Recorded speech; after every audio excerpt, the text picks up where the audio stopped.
Welcome to Latha'S Samayal. இன்னைக்கு நம்ம பார்க்க போறது பொரி அரிசி உருண்டை. இது வந்து அரிசியை வறுத்து அரைச்சி வெல்லம் சேர்த்து செய்யக்கூடிய ஒரு ஸ்வீட். ரொம்ப நல்லா இருக்கும். இது எப்படி செய்யறதுன்னு பார்க்கலாம் வாங்க. 1 கப் புழுங்கல் அரிசிங்க, சாப்பாட்டு அரிசி இது.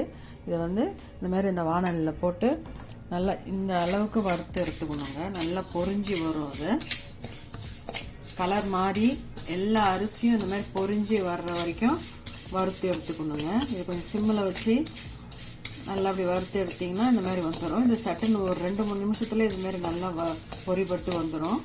அந்த அரிசியெல்லாம் பொரிஞ்ச பிறகு இதை எடுத்து வேற ஒரு தட்டில் மாற்றிக்கலாம். இது நல்லா ஆற வைக்கணுங்க. நல்லா ஆறட்டும். அதுங்காட்டியும் அதே வாணல்ல இந்த கப்பால் 1 கப்பு எடுத்ததுனால 2 கப்பு அளவு நான் தண்ணி ஊற்றிக்கிறேங்க.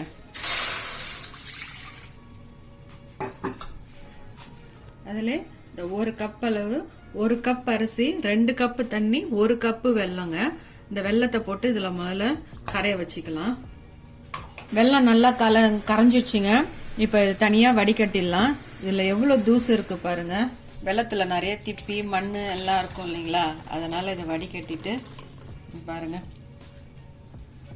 எவ்வளோ திப்பி இருக்கு பாருங்க. அதே வாணலி வச்சு இந்த வடிகட்டி வச்ச இந்த வெல்லத்தை மறுபடியும் ஊற்றிக்கலாம். ஒரு பிஞ்ச் அளவு உப்பு போட்டுக்கலாங்க. ஒரு ஏலக்காவை நசுக்கி வச்சுருக்கேன், அதையும் போட்டுக்கலாங்க. இப்போ இதை நல்லா ஆறிடுச்சுங்க. இதை வந்து மிக்சியில் போட்டு அரைச்சிக்கலாம்.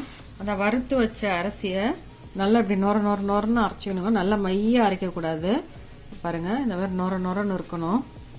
இப்போ இந்த மாவை வந்து இதில் கொஞ்சம் கொஞ்சமாக போட்டு கலக்கிக்கலாங்க.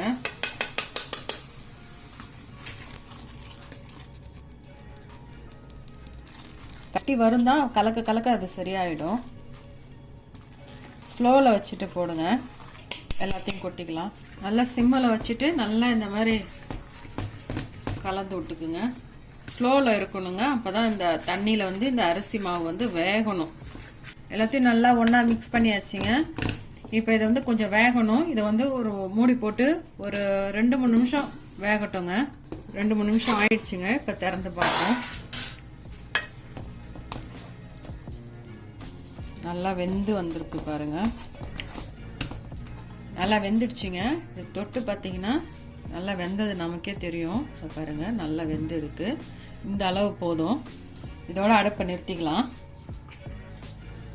நிறுத்திட்டு மறுபடியும் ஒரு மூடி போட்டு ஒரு 2 நிமிஷம் மூடி வச்சிருங்க. கம்ப்ளீட்டாக நல்லா சூப்பராக வந்துடுச்சுங்க. இதை எடுத்து நல்லா ஆற வைக்கணும். ஃபஸ்ட்டு ஒரு தட்டில் கொட்டிக்கலாம். இப்போ நல்லா ஆறிடுச்சுங்க. கொஞ்சம் தண்ணி கையில் தொட்டுக்கிட்டு ஒரு உண்டை இந்த அளவுக்கு உண்டை பிடிச்சி நல்லா ஆறிடுச்சுன்னா நல்லா கட்டி ஆகிடும். அழகாக உண்டை பிடிக்க வருது பாருங்கள். என்ன செய்யணும்னா ஒரு தேங்காவை அழகாக திருவி வச்சு அதில் போட்டு இப்படி செஞ்சு அப்படி வச்சிங்கன்னா பொரி அரிசி உண்டை ரெடி.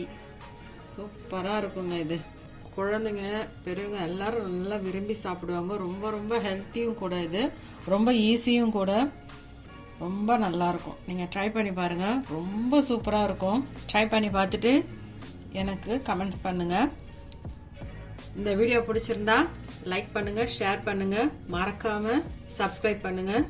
நன்றி, வணக்கம்.